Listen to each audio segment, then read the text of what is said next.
नमस्कार. नमस्कार. आज आपण आलेलो आहोत शेवगा या गावी.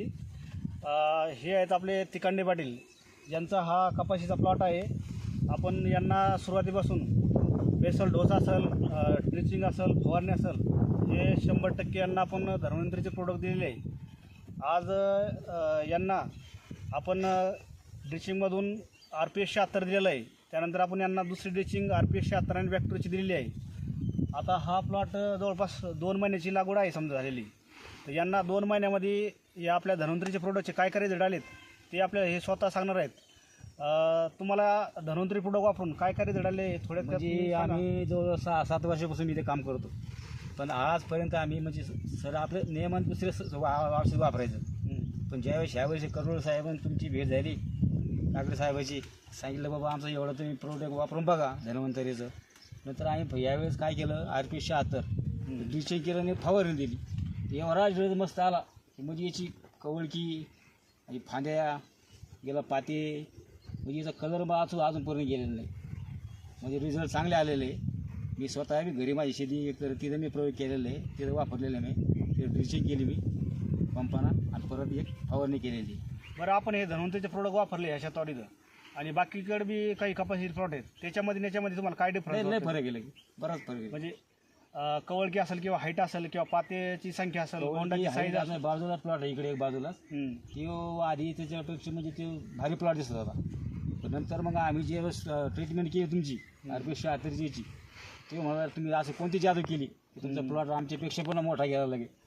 आधी एकदम आम्हाला वाटत होतं किंवा तुमचा प्लॉट आमच्यापेक्षा लेडी जावली झाली आणि परत खाली दिसत होता. नंतर आम्ही जे केलं की ते आमच्याकडे येऊन बघायचे तुम्ही काय वापरता. आम्ही त्याला दाखवत नव्हतं, तुम्ही काहीतरी जादू करता म्हणे. अरे म्हणलं जादू नाही, म्हणतरी RPS 76ची जादू आहे. त्याला कळलं आम्हाला सांगत जर तुम्ही कोणती वापरता काय वापरता. तर आम्ही शेतकऱ्याला एवढं सांगतो की धन्वंतरी RPS 76 ड्रिचिंग बी करा आणि फवारणी बी करा. रिझल्ट तुम्हाला 100% आल्याशिवाय राहणार नाही. आता लोक तर नाही ऐकत, पण ज्यावेळेस आम्हाला खुद अनुभव आला आम्ही लोकांना सांगू की बाबा हे तुम्ही वापरून बघा. ते काही जास्त महाग नाही, महाग बी असं त्याचा रिझल्ट एकदम येतो. बाकीचे फवारणी एवढ्या भारी भारी करता त्याचा रिझल्ट येत नाही, असं होतं कधी कधी. बरं, आता फांद्या बघा. आज रोजी समजा त्या प्लॉटमध्ये पात्याची गळ असेल किंवा बोंडाची साईज असेल, त्याच्यामध्ये काही डिफरन्स वाटतो का तुम्हाला? याला म्हणजे अजून बघा ना, एक पातं सुद्धा खाली पडलेलं नाही. हे बघा खाली एकदम क्लीन जागा आहे का एक पातं. याच्या फांद्या बघा, फांद्या म्हणजे झाडासारख्या फांद्या दिसत्या. याला फळं पण आलेले, याला 15-15, 10-10, 15-15 खाली बोंड बनलेले. परत प्रत्येक याला 5-5, 6-6 म्हणजे प्रत्येक फुटी आलेली त्याला 5-5, 1, 2, 3, 4, 5 पाते, 5-6 पाते एका याला.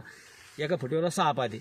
असे फुटे किती बघा तुम्ही. आता ते समोर बघा, आम्ही काही झाकून ठेवलेलं नाही, काही नाही तुमच्या समोर आहे. बरोबर. हाईट पण बघा याची. आता हाईट 5.5 फूट झाली. 13 जूनला लागवड झाली त्याची. 2 महिने झाले. 2 महिने, 2-2.25 महिने झाले त्याचे. आता 5.5 फूट गेली. आता अजून पण RPS 76ची आम्ही एक फवारणी करणार, त्याला ड्रिचिंग देणार, पुन्हा फवारणी करणार. सर, यांना हा आपला प्लॉट दाखवा जरा, काय RPS 76 धन्वंतरीच्या ट्रीटमेंटचं पूर्ण बघा तुम्ही. चौकोनी कोपरा म्हणजे सगळा सारखा प्लॉट दिसेल तुम्हाला.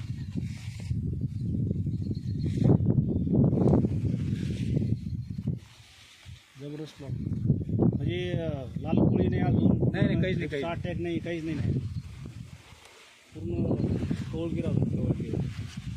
आणि हाईट वाढू शकते अजून 1 फूट तरी हाईट वाढणार अजून.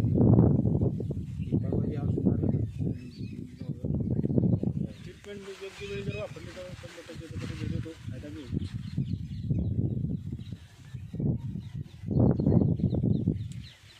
आता 12 महिन्यात